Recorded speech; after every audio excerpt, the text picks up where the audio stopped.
And welcome, folks. This is Eric Rollins, the Constitutionalist, here on 1550 KXEX, the best talk in town. As you know, we start with our calendar. Today, I think will be exciting. I really look forward to this. This is truly an honor. But we're going to deal with the calendar first. Tonight, there's an opportunity to see my guest in person. His name is Dr. Del Marmol? Del Marmol. Del Marmol. Marmol. Marmol, Okay. like the rock. Like the rock. Marble. Okay, almost. Almost. That is at 6:30 p.m. in Kingsburg at 15,000 Rose Avenue. So that is a Constitutionalist for California meeting, but we're doing something a little different. We're going to have a real patriot there tonight. And if you like my show, I encourage you to come out and meet this man in person. The next event, 9/8, is Wednesday. There is a medical freedom rally at the state capitol. If we don't have our medical freedom, if you don't have choice over what you do with your own body, especially with a virus that is 99.8%, do you really have freedom? So if you can get up there, that's an important event. 9/11, we have a fundraiser. This is Constitutionalist for California, but it's really all about the Fresno school board recall. So it is a fundraiser dinner. Trevor Carey will be the MC. That is at 5 p.m. If you're interested, that is the moveonrecall@gmail.com. You can RSVP, get the address and the details. If you don't realize, Fresno is in the bottom 5% in the nation in schools. We're better than Detroit, and that is it for large school districts. That needs to change, and I think that the change has to start at the top. The school board members, 6 of the 7 need to go. They're hardcore leftists that don't care about education. They care about politics first, and they should care about education. Also, 9/12, that is a Sunday from 3 to 5. At Clovis and Shaw, there is a medical freedom rally. I encourage you to go out to that. That one's not so far if you can't travel to the Capitol. Finally, the last one. If you haven't guessed, I am a Larry Elder fan. I'm very much encouraging you to vote yes on the recall, and Larry Elder is my candidate. He will be in town in just a little while. That is today, 9/7, from 11:30 to noon. He will be at 1235 North Willow. That is Willow and I believe Nice at the Shell station. You could come out. I don't know if he's going to do a whole lot of meet and greet because it's going to be a very brief stop, but this is a man that can change the whole dynamic in California. And so I think you need to consider going out if you have the time. With that being said, Dr. Del Marmol, welcome. Dad, you said you were going to do an introduction? Yes, I'll do a brief introduction so that your audience can know roughly who it is they're about to hear from. First of all, his father, Leonardo del Marmol, was the principal financier behind Castro's revolution in Cuba. He brought together his Masonic brothers, he's a Grand Master Mason, to provide the financing to buy all the weapons and munitions that they needed to win the revolution. Castro had sold him, like he did everybody else, a bill of goods.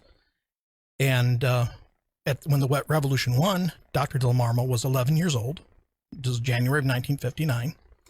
And carried away by all the patriotic fervor of his father. He comes from a very patriotic family. A great-grandfather was a major general in the War of Independence against the Spanish Crown. There are streets named after him, Donato del Marmol. And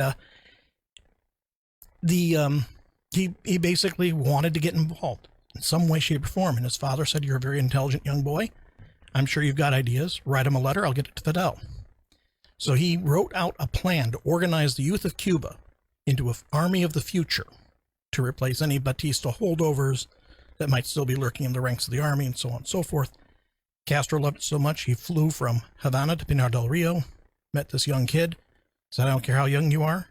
He gave him a pistol, made him a commander in the Cuban army, the regular army, and made him the commander-in-chief of the Youth Army. He knew Che Guevara, Raul, Fidel, all those guys a little too well sometimes. Che Guevara wanted to groom him as a personal protege. And because of that, he was being taken everywhere. He saw what they were planning. He goes to his father and says, Dad, they're planning on going communist. His father didn't want to hear about it, called him a traitor, threw him out of the house. In frustration, he goes to an uncle in Havana, tells him everything. I don't want to be involved in this anymore. I'm going to take this pistol, go to the airport, put it at the pilot's head, and fly a plane to Miami. And his uncle says, calm down. Asks him some testing questions to see if his reactions are genuine, because, of course, he's immediately wondering if he's being set up, but he was being used as his own nephew against him. And then basically says, you know what? You put your life in my hands. I'm going to do the same to you. I'm a spy. And you are perfectly placed. Please don't go anywhere. If you're willing to do this, I will train you so you can survive and you can really make a difference. So before he'd even turned 12, he became a spy. He took secrets out of Castro's very office for 10 years, undetected. Our politicians blew his cover in 1971, and that's when he had to leave Cuba. He had to go clear across the island to the eastern end, through swamps, jungles, minefields, swim for 12 hours in the freezing October water to get into the naval base. So you went to Guantanamo? Yes. And from there, they airlifted him to the United States. And even then, that wasn't without a glitch, because you can't get political asylum at Guantanamo. So Castro's leaking it to the international press that the U.S. is illegally harboring this fugitive from Cuban law and demanding his immediate extradition. The State Department said, we have no record of entry of this man, but we'll make inquiries. And he disappeared. So not only is this man a spy, he is a real-life ghost. There's no record of where he lives. No one knows where he lays his head at night. He comes and goes as he pleases. He's got 18 passports. And he has sacrificed so much. They've tried to kill him 56 times because of everything he knows. He's been inside the belly of the communist beast. He knows exactly how they move, how they think, what their plans are. And in 1988, he was the head of an operation for Ronald Reagan that caused the tearing down the Berlin Wall and the economic collapse of the Soviet Union. He tried to warn our government about an impending attack on New York City, a terrorist attack, which of course became 9/11. He's been involved in very major things, world-altering things. He was an eyewitness to the planning and execution of Kennedy's assassination. I'm trying not to tear up because I'm thinking of this next, but they killed his wife and son. Yeah, that was the hardest part of the book. Yeah, and he is probably the noblest man, including my own father, that I've ever known. And so it is my very great pleasure and honor to introduce everyone listening to this to Dr. Julio Antonio del Marmol. Thank you. So welcome. This is one of his stories. I would encourage you to go out and get this book. This man is a patriot. Thank you. So how old were you when you left Cuba then? Or went to Guantanamo anyway? I assume there was probably a little bit of wait there. 23 years old. 23. Have a boy, a 3-year-old boy. I had to leave it behind. Wow. I'm telling everybody, this is the worst nightmare, not only for you guys, for everyone left their countries, persecuted by communists or any totalitarian regime around the world. Because this is a lighthouse to the chips, to the entire world. If we abandon this lighthouse, the world perish. Yes. And I love this country as I love my native country of Cuba. I call it my adopted mother. And I now want to see what I see, not only in Cuba, all over the world. Wherever these people put their boots, they put the misery, the division, the races, the most unbelievable evil that anybody can conceive. They are not going to go after you only for your money, your bank account, your business, your religion. They're going to go after you for your soul. And your freedom. Your soul is your freedom. After they get your soul, you don't have no freedom. This is not politics anymore. This is evil against good. And if we don't stop that evil, we will perish all. I tell people all the time, I tried to prevent this for almost 60 years. I've been growing old in this country, around the world, preventing terrorist attacks, doing things that you cannot imagine it. And I don't want to tell you because I don't want to scare anyone. I want to let you know that the first tactic these people use is fear. And that is the reason you should not afraid or say anything to put fear in people's mind. I tell people all the time that 90% of the people drowning, they don't drowning because they don't know how to swim. They drowning because they are in fear. And your muscles paralyzed and your brain block all your nervous system, and you cannot even defend yourself to even get up and swim to the surface to get air. This is one of the tactics I see these people employ all over the world. And this, as Donald Trump called it, Chinese virus, because this created a military weapon to precisely to test our weakness, is being embraced by their friends in this country, by supposedly friends and allies, because we all Americans. You would think we were Americans first, but Unfortunately, I call it mercenaries. The mercenaries don't have no country, no soul. And they don't care about you, me, God, or anything else. They care about their well-being and the greed and the power. And we have many of those people in this country because it's been corrupted. We got 2 CIAs, 2 FBIs, 2 State Department. We got 2 in everything, good and bad. And those bad elements that been penetrating our institutions, they not have mercy with anyone. They want to take everything away from you. And if you don't stand forward and defend your freedom, you will be a miserable slave for the rest of your life. I going to tell you guys today one thing that I not normally tell people.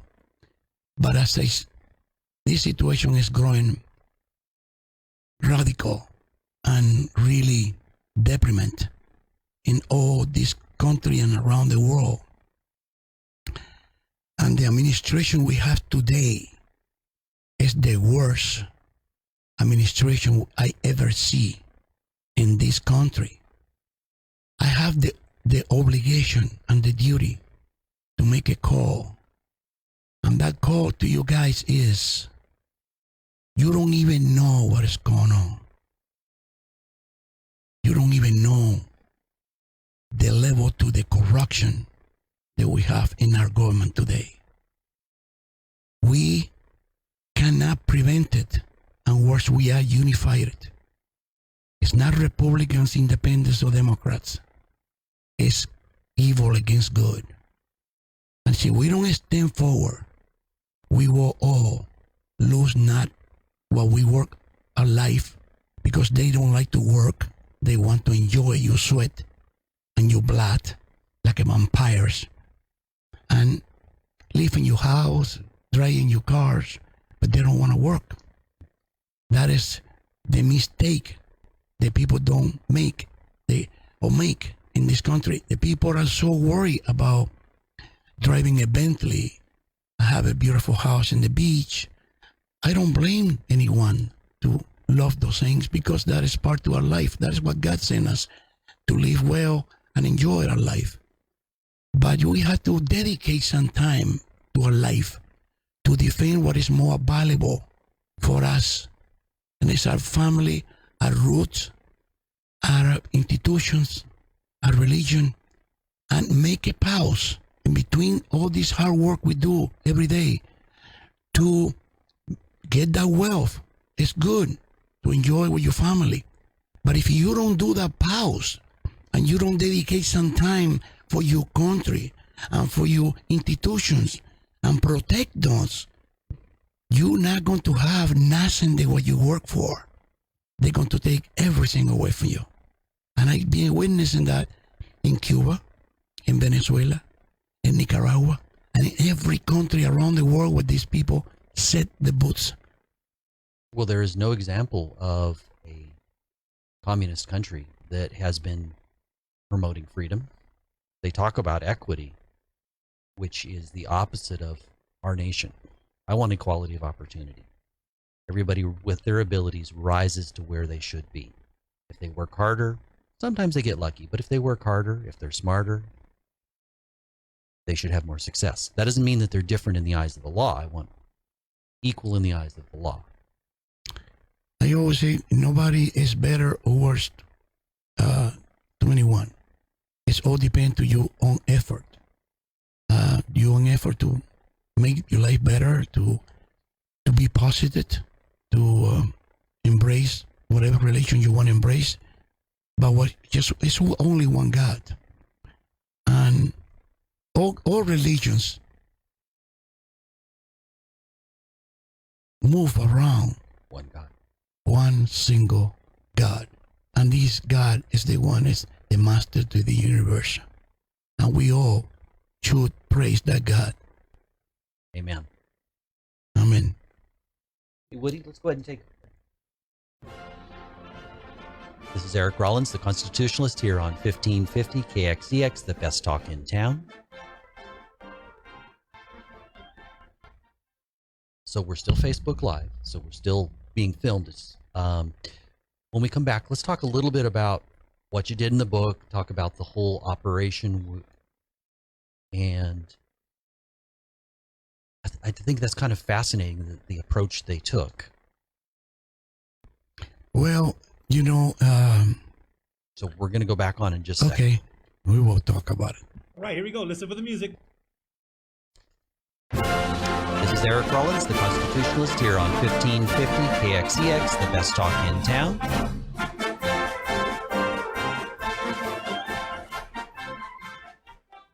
And today I am joined by a patriot, Dr. Del Marmol, and we're talking about a little bit about his book, which is based on a true story. This man is actually a real spy. He was a real spy in Cuba. Then he went on for, you say, nearly 60 years now? Over 60 years. Over 60 years. Worked in covert operations, kind of as a ghost, would be the right term? That's what they call me. Or the Cuban lightning. The Cuban lightning, the ghost.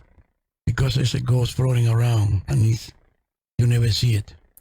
And let me interject too that we say they're based on a true story because he had a one-of-a-kind deal with the intelligence community when he got out of Cuba. And that is that he works with our intelligence agencies, CIA, NHS, whatever, but not for them. He's never cashed a check from the federal government.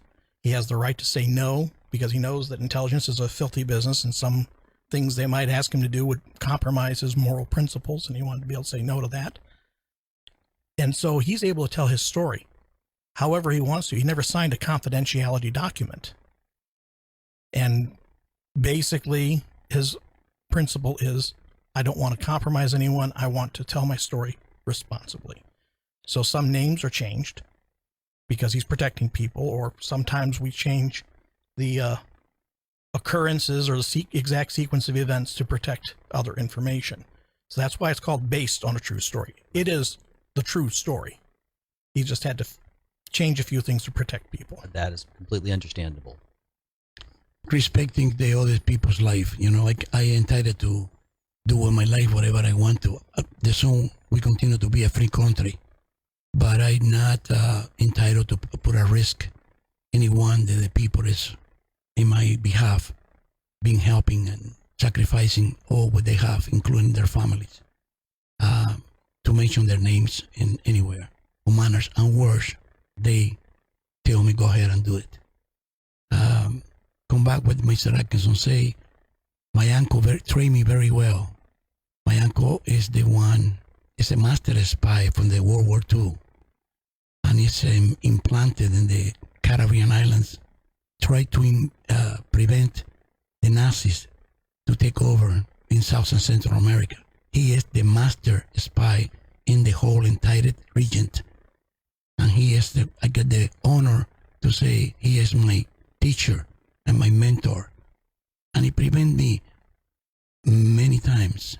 Watch out, because inside to our organization there are snakes, and those snakes bite you once only. They are deadly. You're not going to survive. In other words, you walk in seeing eyes, and be careful every move you do, and take all the precautions and the insurance is necessary to any government, president, vice president, secretary of state, any position at all that these individuals hold. Try to have something, and then in case they turn against you, because I see many of my people die because politicians wash their hands and let it die, and they don't save their life what they most needed, and betray their ideas, betray their morals, commitment, and don't care at all for the human life, only to themselves. We should be choosing politicians on character, and we don't seem to. It seems to be a popularity contest largely, and then you add in people are loyal to party, and I'm loyal to ideas and people that are good people. I'm technically a Republican, but I drop that in a second if I needed to, because that's not what's important. When we finish this program, I'm going to have a tremendous pleasure to talk to you off the air, because you looks to me and sounds to me and give me the reading that you are a very good, honest man. I try. And I don't want you get caught with the pants down, as my friends in all over the world been dying in vain. I want you be what I say to people. You have to come into be. You want to have a good president? Get a master spy to be a president. You know why? Because they know the ins and out to the whole machinery. Nobody can trick them. And I tried to prevent President Trump. Unfortunately, my message maybe don't go through, or I don't know what happened. So sometimes the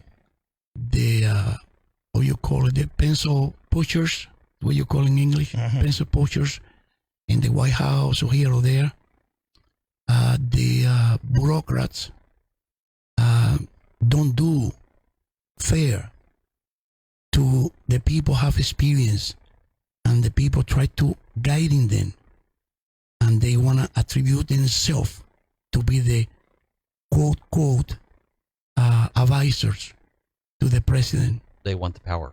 And managed to get the ear to the president. I told the president, this is not a contest like the apprentices.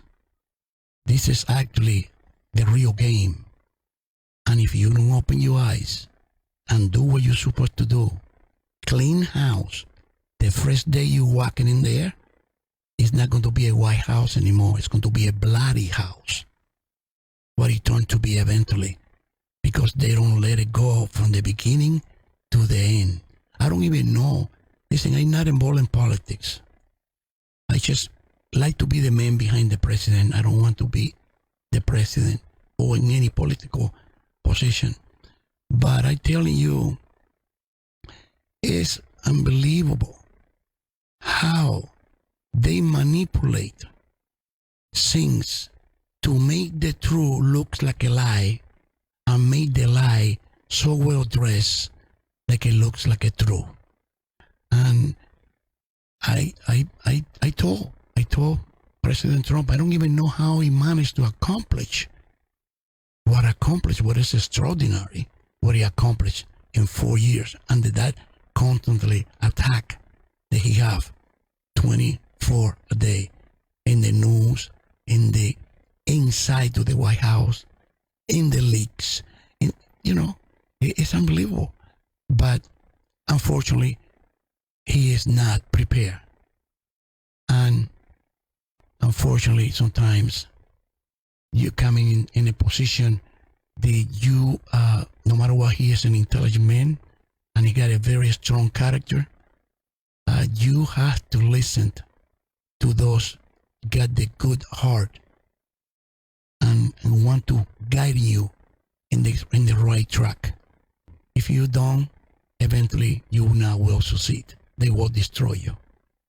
At a position like that, nobody can make it on their own. They have to have good advisors and actually listen to them. An excellent team. Yeah.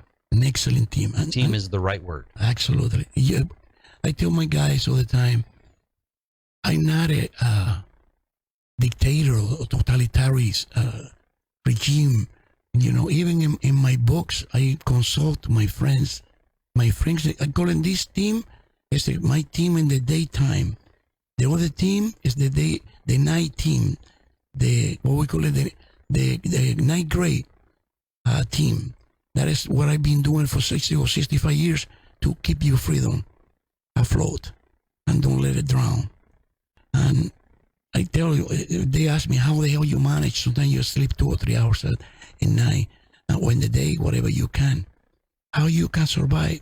You're 74 years old now. You have to slow down. I say I will retire, or I die. It's going to be my retirement. And before that, I don't think I can. I try. Believe me, I got beautiful places around the world. What I built my own hands, not taking any penny from anyone. And I don't even have time to enjoy. I go once a year, maybe, or once every 2 years to visit it and say hello and say goodbye because I don't have the time. And I try. I say, after 9/11, that is the worst experience I ever have in my life. And I never will forget because it's in our hands at that time to stop. What happened? There was only one good experience for a short period of time. We unified. It was a short period of time, 2 days. but it was kind of special. It showed us that we could have that it could happen, and we need to not forget that we were united in protecting freedom first, that we were Americans first, and it is truly sad that disappeared within 2 days. And if you go back and look at the tapes, look who those people were that immediately started dividing us. Unfortunately, it's exactly what I'm going to say, but I wait because I don't want to interrupt you. Those individuals cannot survive if we unified. And they immediately start to work in dividing us because that destroyed them. That union destroyed them. And immediately they start to create conspiracy theories. Bush will put bombs in the buildings, he blow it, the buildings themselves. The most crazy, outrageous stories you see in the internet. Who you think is spend money, because that costs money. Anything you do have to have financials. If you don't have financials, nothing move. And I call him Mr. Franklin, very powerful gentleman. And what is exactly what this president doing right now? I tell people, don't be Democrat, don't be Republican for 5 minutes, please. And listen to what I say. Who and why a president of the United States want you to have the gasoline price at $5 or $10 a gallon because it's going to be at the pace we go? Well, we can have it for $1.50. Why? What is the interest of the president for that? Why closing the pipeline that we make us independent to the rest of the world and make us slaves again? Because division, because control, because fear. That is one of the things people have to ask themselves. Why open the borders? You open the front door of your house in town and call all the thief in town and tell it, come over, take my microwave, my TV. You do that? No. Why these men, they're supposed to work for us, close, and worse, they close the borders, they almost finish it. They're costing now millions of dollars to have that iron in the floor there. Cost more to not finish it, to be now finishing. You think about it and you say, what is the interest to any president to do such a sin? It's an agenda. Yeah, it's absolutely. We don't have the time, but I can explain to you in details what is the agenda. And that agenda is not from now. It's from decades and decades. What they sending the people to penetrate at schools, primary schools, colleges, universities, infiltrate people they're supposed to be calling professors. They're nothing more and spreading propaganda. Yeah. CRT is And just a turning way it- to divide turning us. around you kids against you and the establishment and the society because they want to create that disorder that 9/11 intend to do, and they fail because they unite us for a very short time, like you say. But they immediately put their soldiers and move because they realize it, the tremendo fiasco they did, and they immediately move to destroy the union and create division, races, and pay, because all these people, they probably, your audience don't know, they have been paid in cash. I penetrate myself some of those groups. They pay in cash hundreds of thousands of dollars to the Antifa, to the Black Lives Matter, to all these people, to destroy property, to go and burn cars, burn buildings, destroy business, because doing that, creating a chaotic situation they're looking for. Well, it created an atmosphere of fear. Then it created division because they were allowed to do that, but law-abiding citizens couldn't even go to church. They lost their freedom of assembly because they took it. I don't believe we lost it. I believe they took it. They just complied to the government. Or I don't believe that anything less than a medical grade mask works in 95. And that doesn't work very well because this virus is in the air.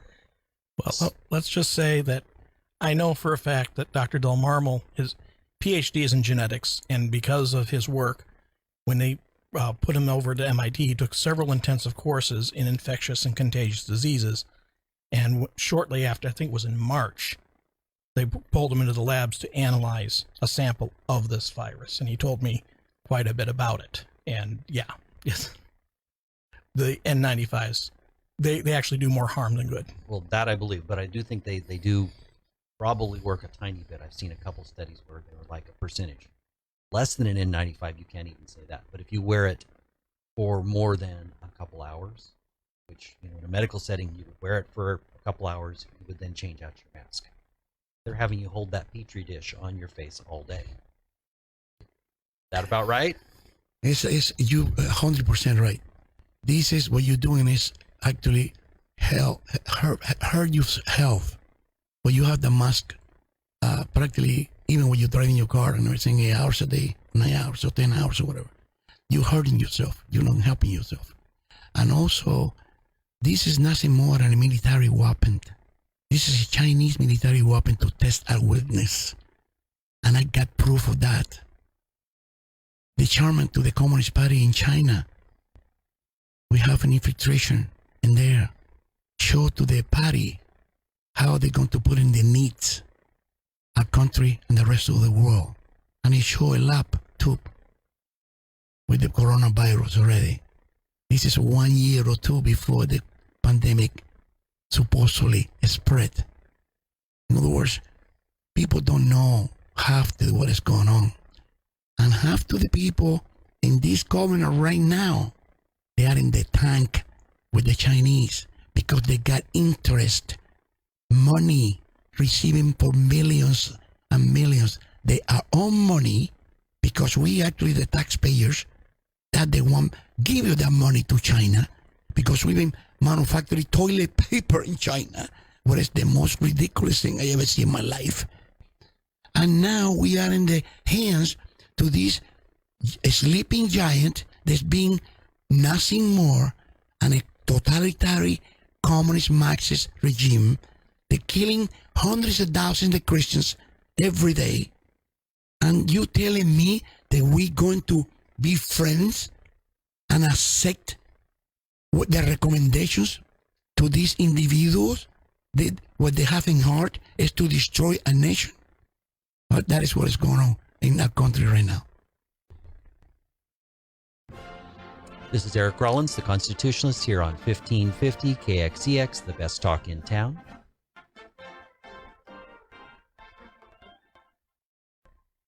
Okay, we're down to about, a little less than 15 minutes. As we get near the end, I always like to be in a place where I leave people with hope. It's not enough to simply talk about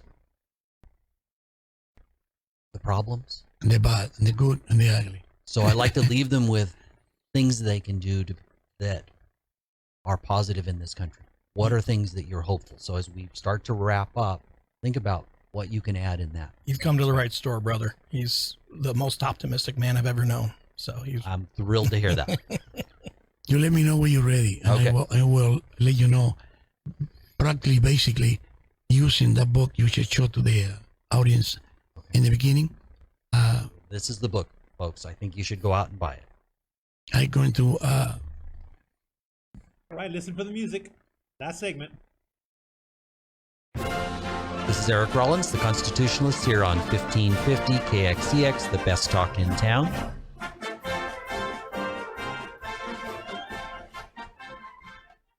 And today I'm joined by Tad, you're the assistant for Dr. Del Marmol. I'm his right hand. Your right hand. Okay, that works. This is really an interesting man. He was a Cuban spy. He's clearly a patriot. Clearly, he seems to be led from a place of morality and a true belief in freedom. Actually, out of freedom, you don't have nothing. Even the water don't taste good. I was never in that situation. I hope I never am, but that's part of why I'm suddenly on the radio. I wasn't even an activist until April of last year. That is what I want to talk to you. What we finish this program out of there. Okay. I want to tell you my optimism for this country is like a fountain that never ends. And I want to tell you why. Actually, we got worse than this. We got presidents very close compared to what we have now. And one of them is Jimmy Carter. Actually, Jimmy Carter, as you all remember, opened the arms to the Cuban exiles in Miami, in Florida, and almost destroy the whole state to Florida because our enemies use that weakness to send to United States every single insane patient in the mental hospitals, and also the worst criminals. They empty all the prisons, and every family, the Cubans try to come in and get one of the family members or whatever to rescue, to bring it to Florida. They force them to carry a 4 or 5 to those people. If they don't do that, they're not allowed to take their family away from the communists. I saw that, and I saw how the communists function and turn around and convert good and evil and destroy a goodwill. And Jimmy Carter is one of the presidents allowed to that happen because his innocence or his bad intentions, because you never know in these people. Unfortunately, it's another Democrat. But come back to why I have this extreme a founding optimist for this country. I saw this happen before. In the Operation The Zipper, the Cuban Lightning is my code name in the intelligence. The Zipper is the operation we did in behalf of the President of the United States, Ronald Reagan, what I consider my second father. I cried 2 times very hard. One is when my father died, and one is when Reagan died. Reagan is don't have to be a president, don't have to be involved in politics. Reagan loved this country, really, genuinely, and saw what is coming. And he have the guts to do what is necessary in that moment. Breaking the law, risking his president, authorize us what he asked in the Congress for funding, because we got the information that they taking over in South and Central America, and they're going to, through the borders to Mexico like they're doing now, they're going to take our country down. The Congress denied to Reagan the funding that we need in that time to what he call in the Iran-Contras. And what happened? Reagan authorized me personally to lead my team and manufacture with the paper, the magnetic ink, and the plates to the Treasury Department currency. And we get that operation, the Zipper, so successful and matter to the terrible misery the country going through. We collapse the Soviet Union economy and we bring down the Berlin Wall. So through a counterfeit operation. It's not a counterfeit. We call it cloning. Remember, I'm a genetic specialist. I'm not Well, if you use their plates, their paper, the their magnetic ink and everything. You're using all the original ingredients. And I have the green light by the President of the United States. Of course, I cannot say that publicly at that time. Right. In other words, we actually break the law.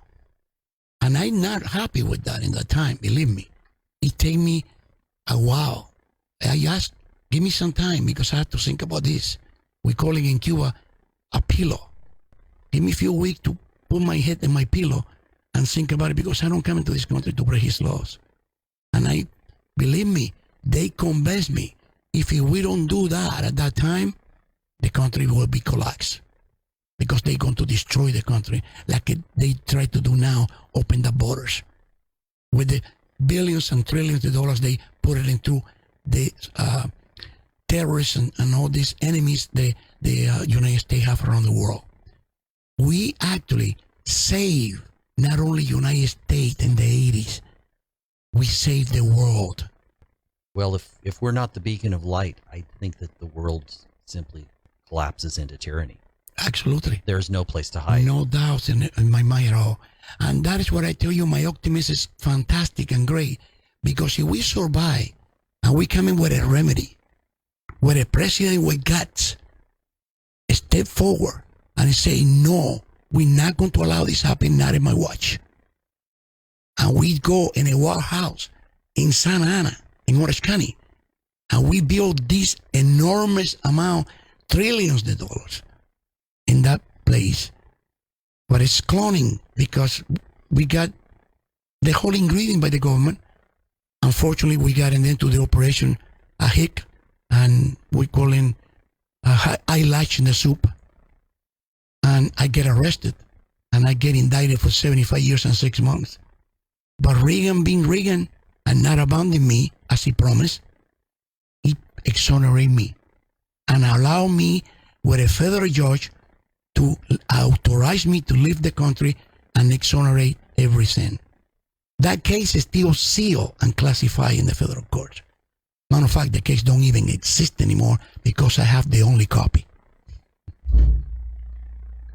That is why I'm telling you, gentlemen, tonight, ladies and gentlemen, that we have extreme, great warriors in this country, willing to die for this country, and willing, even president, to risk everything for this country, like a Ronald Reagan. We will have another Ronald Reagan, I believe, very soon, and we will save this country again from this Chinese and Russian invasion. That's been manufactured for over 60 years. I can tell you things that really turn your head like an exorcist around. But I don't want to scare you. I want to give you hope. As you ask me, this is going to be the moment to the truth. Why? Because the truth set you free. And these people step and speak with the lies. They cannot survive in the lie to the and the shine light to the truth. And remember something. It's very important to remember. United States of America is not a totalitarian regime, and it never will be, because we are composed by hundreds, the thousands, if not millions, the immigrants coming from different parts of the world, persecuted for race, religion, ideological thinking, from the Nazis, from every bad evil thing you can imagine it. And those people leave a sea, and that sea is you and I. Well, I have numerous friends that are first generation Americans, particularly from Peru. And they are some of the most patriotic people. Now, they're all people that came here the right way. Of course. I think that matters. This just sneaking across the border bothers me. I want to know who those people are. I want to make sure they don't have diseases, and I want to make sure they're not criminals, and I want to make sure that they want to work. Or terrorists infiltrating our country. Yeah. We stopped the airport in Los Angeles to be blown. Another second 9/11. We stopped that. And those guys crossed the borders illegally with a humongous amount of explosives in the trunk of the car. They intend, because they confess, they intend to blow the LA airport. And hundreds of thousands of other attempts, the public never get to know, because the government don't want to scare people. But those borders, you should not ever do what you've been doing, what this administration has been doing right now. And the only purpose to that is to destroy this country. It's not. Don't feel. Don't let these people make you feel that you are racist or you anti-immigrant or anything like that. This is just a pie that's very stale and all that nobody can eat, because there's not the purpose. The purpose to that is to bring terrorists, to bring people into this country, to destroy institutions, to destroy our legality. Because, as you say, anybody is welcome to this country, coming the right way. Okay? And I will tell you something. It's very, very, very, very scary, but at the same time, it's good. And is that we in this country need what is going on right now. This particular now situation where we all live in frustration, because when we see what is going to happen tomorrow is going to be worse than today. No doubt in anybody's mind. People is being sleeping. Absolutely. And people need a shake. And I believe if they don't wake up now, they never will wake up again. And some of them won't. As long as the majority wake up, we'll be okay. That is what the point is. Remember, our enemies are a minority. Just scream louder. They scream louder. They say obscenities. They use violence. They destroy property. That is why you notice more. Well, they are trying to make themselves seem bigger. Exactly. 3% of patriots, when this country declared its independence, are what changed the world. 3%. It wasn't everybody. 3%. We're not going to allow an enemy take over. We will stand for United States of America.